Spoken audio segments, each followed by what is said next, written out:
Thursday, December 10th. That date just keeps, I don't know, I feel like there's something I should know about this date, and it's bugging me. So who knows? Maybe talking to you will help me figure it out. I hope everyone's doing well out there. Can you believe we're only like 2 weeks away from Christmas? Crazy. Hope you're done with your shopping. I'm not, quite honestly. I'm totally not. But that's okay. It'll work out the way it's supposed to, right? That new mantra, everything is perfect, everything is improving, from James McNeil. I tell you, there couldn't be a better month to learn that mantra and to attempt to believe in it wholeheartedly. So I'm glad it's there. Okay, what do we got today? Martin Luther says, music drives the devil away. How many times have we seen a movie and liked the music so much we went out and bought the soundtrack album? It may have been classical music in the background, or country and western, or jazz, or even rock. Perhaps the music was soothing, or fun and spirited. It made us want to sing and dance. It was so good to listen to it, it made us feel good all over. Music of many kinds can enrich the spirit, drive away our worries, and soothe tension. It's a gift we all can have as long as we can hear. And many who are hearing impaired may still benefit from the rhythmic vibrations of music that are felt more than heard, which can be still soothing. When we take some time each day to stop and listen to music, we contribute to our physical well-being and to our spiritual health. As we appreciate it when those who have the gift of making music share the gift with others. We may even find a music-making gift in ourselves that we can share and enjoy. Today, help me take time from the hectic part of my day and allow music to heal and refresh me. I did not see that coming, but I have to tell you, this is a little ironic. A few minutes ago, there's a gentleman that I want as a guest on the show, and he uses music to help people. I believe it's more in the medical field, but it's part of what he's an expert at and expert at sharing. So I'm trying to get him buttoned down for us. And it's just ironic that the reading is about music when I literally just texted him a little while ago. So anyway, music. As you guys know, I love Blue October, and I love Justin, and I love the music. And yesterday, coincidentally, had reminded me of one of his songs. And obviously, the show's not just to pitch Blue October to you. It's just that his lyrics are so powerful, and it was just such a big part of my life the last couple of years, especially going to the concert last year, connecting with some people that are just freaking amazing, having that quality time with Kai the day we went to the concert. There was just so much good stuff about it, and if music didn't exist, none of that would have happened. So I'm very grateful for that. Then when I went to Asia in January, we learned something about music, and I'm not sure if Paul invented this or created it, or if he just shared the concept with us. And I will share this with you, and maybe you can try to do it. I do it every day. I don't do it perfectly every day, but I do it every day. So what he had us do was create a playlist of songs that we really connected to and tie in, I don't know, lack of a better word, maybe goals or aspirations to the songs, and then you meditate on them. So for example, my playlist has I Hope You're Happy, and the idea is that's the first and last song. I like having it on there twice, by the way. And that's even with listening to it every day when I jump on the show. So for that song, I have a visualization that ties to it. And the idea is kind of to tell the universe, what you want for that song, I guess, or what, you're visualizing results or something with the music. I'm not sure if I'm explaining this very well. So for me, with I Hope You're Happy, when I listen to that song, there's a couple things that happen, or the visualization, the biggest visualization for me with that song is I imagine my recovery playgrounds being open, and the scene that I paint when I listen to that song, when I'm actually like paying attention and really meditating on it, is opening night of the different states and the different facilities as we grow the business. And I get to be on stage singing with Justin, I Hope You're Happy, to everybody that shows up for grand opening. That he allows me to do that he's there, that the band is there, and that we get to just sing and engage in that song. So that's one example. I'm trying to think what other songs are on my playlist. So I have High Hopes, that song from Disco Panic at the Disco, I think it's called. So that song, what I visual, because it's high hopes, right? Like it's about really getting to certain places in your life. So I pictured that one as, I know, I can't believe I'm telling you guys this. It's kind of a little, I don't know if it's corny or whatever, but I don't think I've ever told anybody this out loud. But for that song, I envision myself dancing with Ellen, because I'm on Ellen's show, and getting to spread the message about gambling addiction and awareness and adults being able to play. So what songs resonate for you? Think about, and maybe you start with one song or 3 songs or whatever. And the idea is really to sit with the music. And this is where when I said I don't do it perfectly, my routine is when I'm taking my shower and getting ready in the morning is when I play my playlist. And that's not really how I'm supposed to do it. I should sit still and just listen to the songs and imagine all the things that I want to come true. So I have some work on that. And I'll, give you the excuse of not enough time, but I'm just not making enough time. So that's totally my bad. Total transparency there. But why don't you try to pick 1, 2, 3 songs, up to 5 if you want. I mean, you could do more or less, to sit still for more than, you figure most songs are about 3 to 4 minutes. That's 15, 20-minute meditation.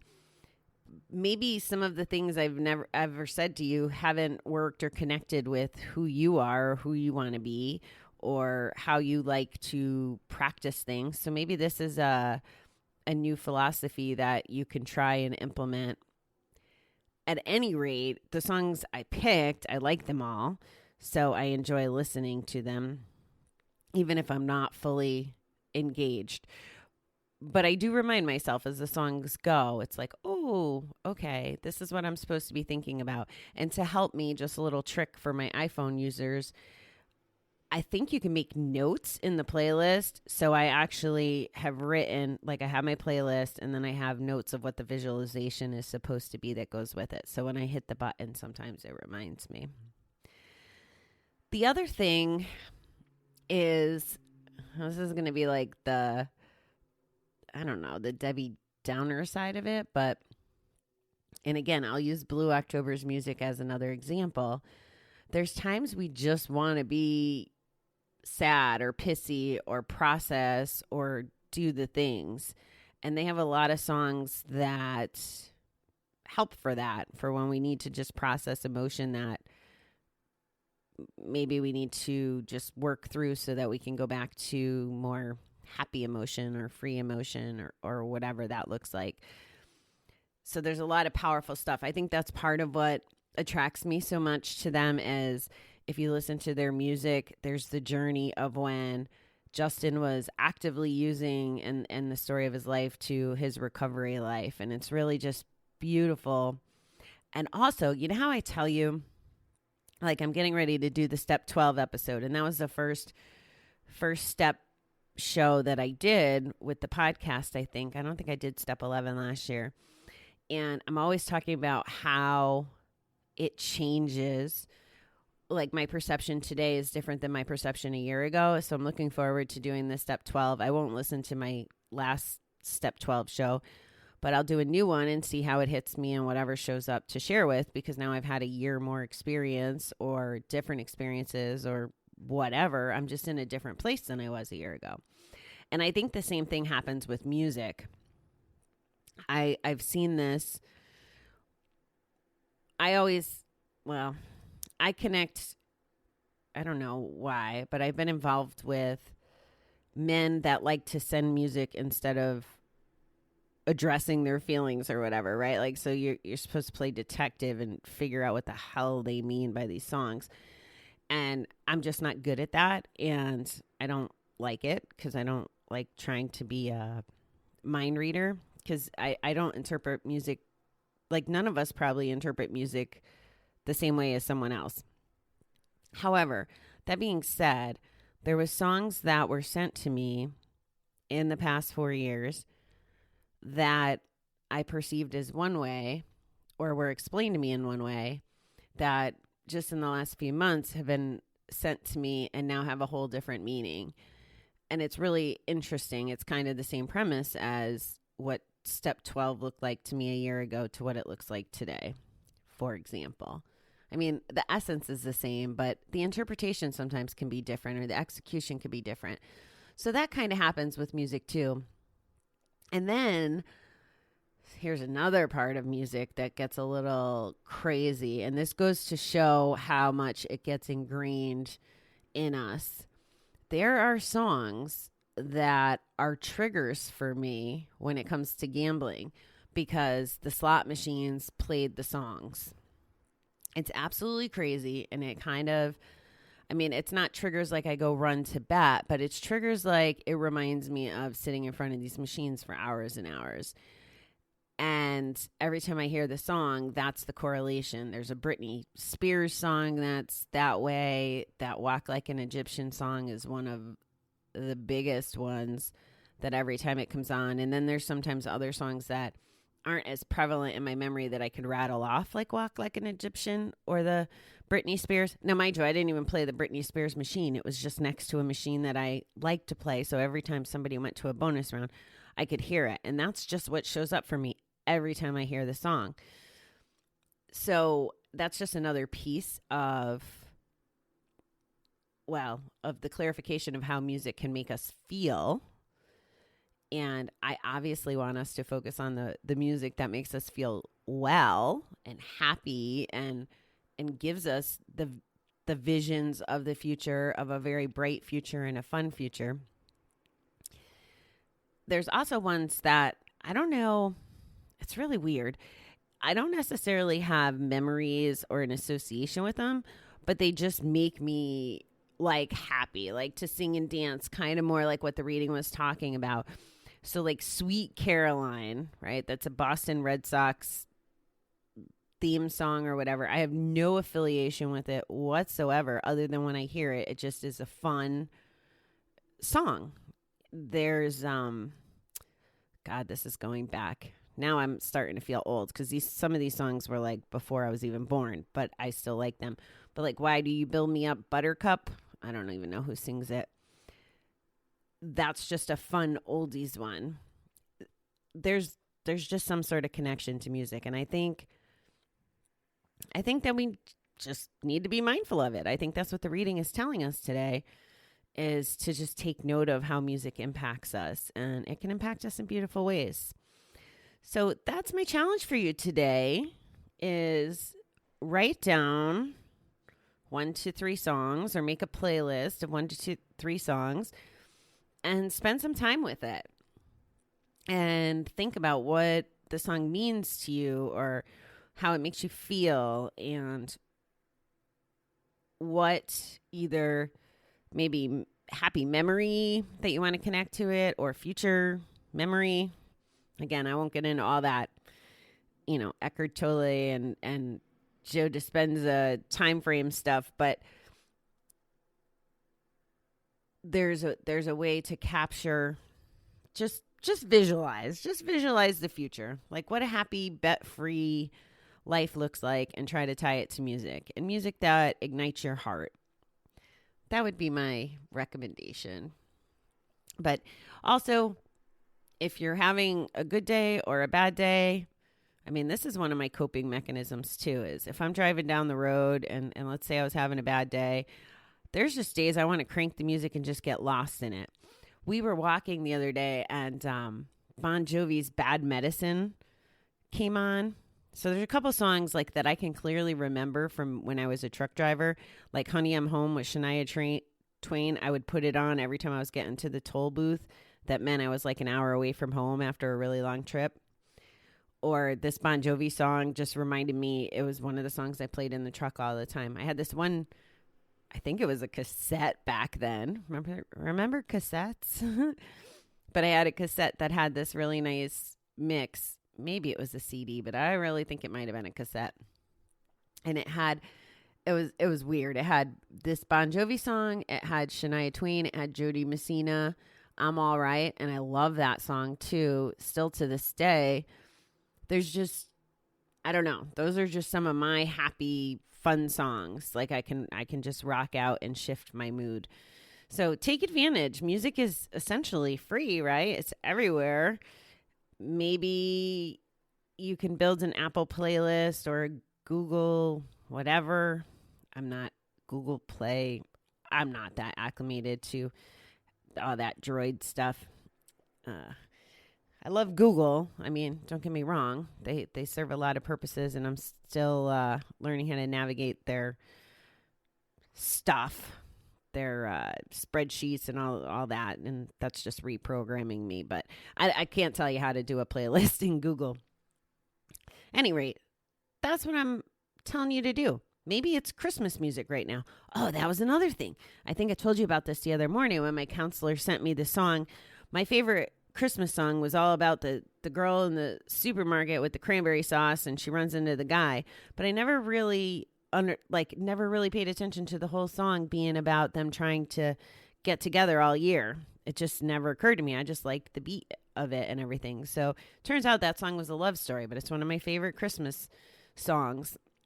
And maybe that's just what you do today is think about your favorite holiday Christmas songs. Do something with music. That's your homework, guys.